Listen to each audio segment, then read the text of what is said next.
ये 3 ताले हैं जिनके बारे में हम लोगों का डिस्कस करना तय हुआ था। पहले आज इन तालों के बारे में बात कर लेते हैं, देन हम इम्यूनोलॉजी के और 3-4 टॉपिक्स बचे हैं उनको डिस्कस करके इम्यूनोलॉजी खत्म करेंगे और सेल सिग्नलिंग स्टार्ट करेंगे।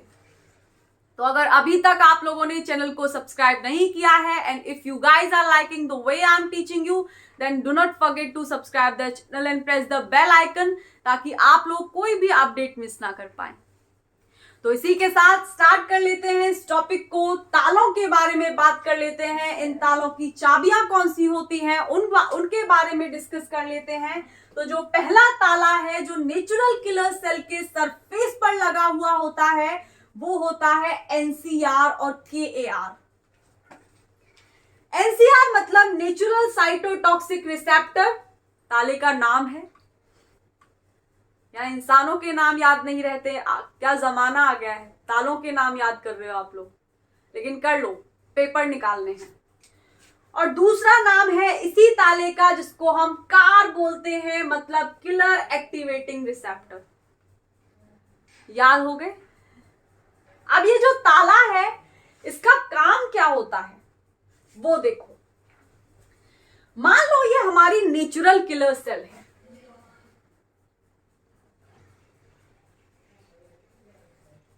मान लो ये हमारी नेचुरल किलर सेल है।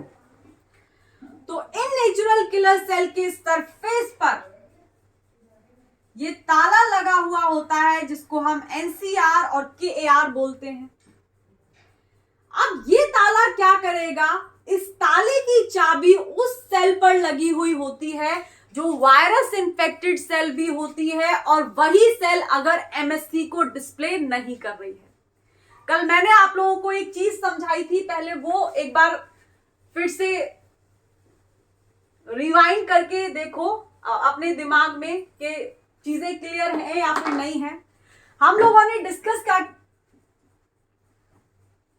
क्या किया था कल, हम लोगों ने ये डिस्कस किया था कि ये जो हमारी एनके सेल होगी ये उसी वायरस इन्फेक्टेड सेल को खत्म करेगी जिस वायरस इन्फेक्टेड सेल के सरफेस पर कोई भी एमएससी डिस्प्ले नहीं हो रही होगी, नॉट डिस्प्लेइंग एनी एमएससी।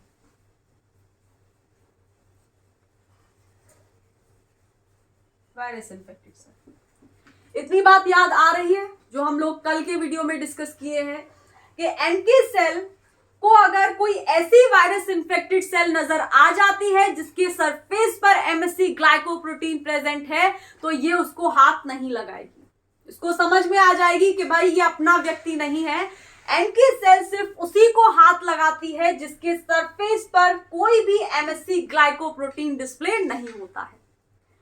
तो ये जो काम हो रहा होगा, इस काम को करने के लिए भी तो कोई मॉलिक्यूल्स काम कर रहे होंगे, वरना इस एनके सेल को कैसे पता चल रहा है, काम कैसे कर रही है। तो एनके सेल के सरफेस पर हमारे ये रिसेप्टर लगे हुए होते हैं, ये ताले लगे हुए होते हैं जिनको हम नाम दे रहे हैं एनसीआर और केएआर।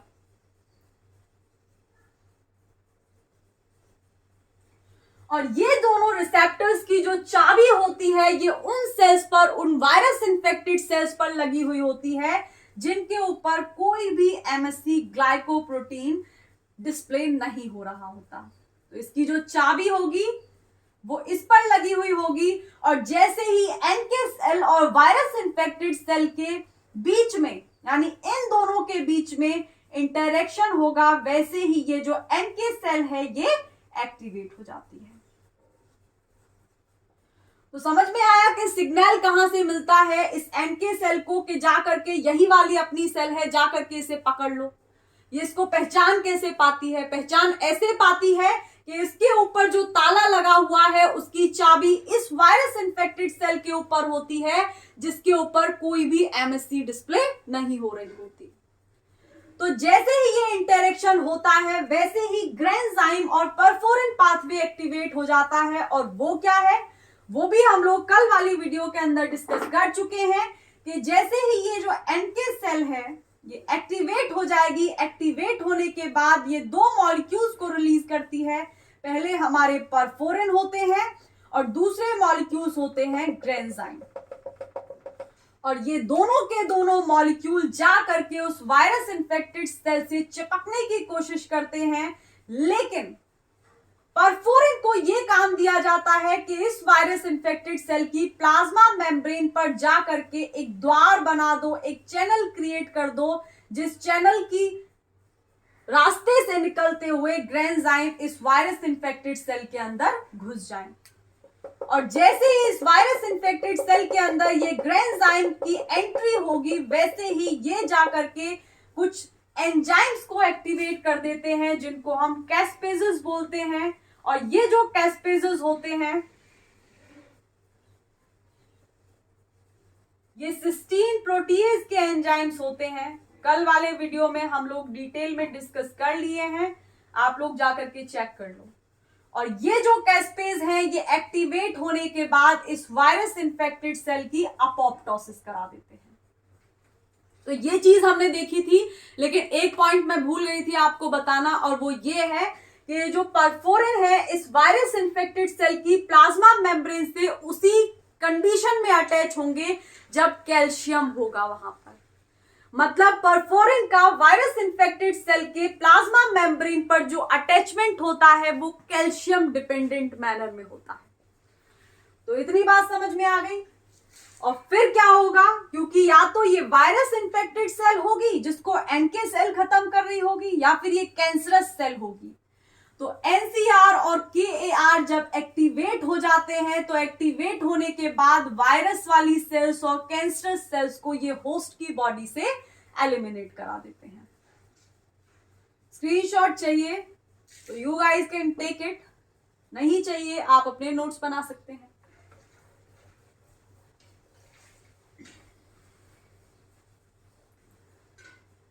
तो ये होगा, मतलब ये हो गया हमारा पहला ताला। दूसरे ताले की बात करें, और वो दूसरा ताला क्या है, KIR। और ये KIR का काम होता है रोकने का, कि भाई कहीं एनके सेल भूल ना जाए कि कौन सी वाली जो इन्फेक्टेड सेल है उसको खत्म करने का काम हमको अलॉट किया गया है। तो होता क्या है कि मान लो ये हमारी कोई एनके सेल है, और इस एनके सेल के सरफेस पर ये एक इनहिबिटरी मॉलिक्यूल लगा हुआ होता है, जिसको हम नाम देते हैं KIR। और ये जो KIR होता है, ये इसको अगर कोई ऐसी सेल दिखाई देती है जो कि वायरस इन्फेक्टेड सेल तो है, लेकिन वो MSC ग्लाइकोप्रोटीन, MSC1 ग्लाइकोप्रोटीन को अपने सरफेस पर, अपनी प्लाज्मा मेम्ब्रेन के सरफेस पर डिस्प्ले कर रही है, तो ये जो इनहिबिटरी मॉलिक्यूल है इस एनके सेल को रोकेगा कि भाई ये वाली नहीं है अपनी, दूसरे वाली है, वो वाली है जिसके ऊपर MSC ग्लाइकोप्रोटीन नहीं है।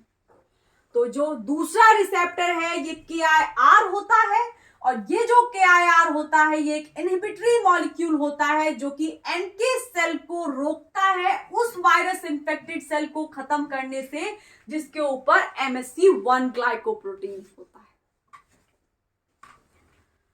वहीं अगर हम तीसरे ताले की बात करें, तो एनके सेल के सरफेस पर एक तीसरा मॉलिक्यूल, एक तीसरा रिसेप्टर भी लगा हुआ होता है, जिसका नाम है CD16। और ये जो CD16 होता है, ये CD16 हमारा ADCC में इन्वॉल्व होता है, मतलब एंटीबॉडी डिपेंडेंट सेल साइटोटॉक्सिसिटी। वो काफी लंबा वीडियो हो जाएगा अगर हम लोग इसके प्रोसेस को भी डिस्कस करना स्टार्ट कर दिए, और टाइम फालतू में वेस्ट होगा। इसके बारे में ऑलरेडी डिटेल में हम लोग डिस्कस कर चुके हैं, तो जाकर के पीछे वाले वीडियोस चेक कर लो, जहां पर हम लोग ADCC यानी एंटीबॉडी डिपेंडेंट सेल साइटोटॉक्सिसिटी को डिस्कस किए हैं। तो ये तीसरा ताला होता है जिसका नाम है CD16, और ये भी नेचुरल किलर सेल के सरफेस पर लगा हुआ होता है, और ये पैथोजन को कैसे खत्म करता है, ADCC से उन तरीके की सेल्स को खत्म कराने में हेल्प करता है जो वायरस इन्फेक्टेड होती हैं या कैंसरस सेल्स होती हैं। तो ये बात हो गई तालों के बारे में। छोटा सा ही टॉपिक था, लेकिन क्योंकि प्रश्न पूछ लिए जाते हैं और फिर नंबर गंवाने से बेटर है कि छोटे टॉपिक्स को भी कवर कर लीजिए आप लोग। तो अभी हमारी इम्यूनोलॉजी के अंदर दो तीन टॉपिक्स बचे हैं, पहले हम लोग उनको डिस्कस करेंगे एंड देन हम लोग सिग्नलिंग स्टार्ट करने वाले हैं। तो अगर आप लोगों ने चैनल को सब्सक्राइब नहीं किया है then do subscribe the channel. और आपको एक फंडा तो पता ही होगा कि शेयरिंग इज केयरिंग। तो अगर आपके फ्रेंड्स लोग भी हैं जो सेम एग्जाम के लिए प्रिपेयर कर रहे हैं, जिसके लिए आप भी प्रिपेयर कर रहे हैं, तो send these videos to them as well, ताकि वो लोग भी प्रिपेयर कर पाएं और वो लोग भी इस जर्नी में हमारे साथ जुड़ जाएं। तो इसी के साथ आज के लिए इतना ही, बाय।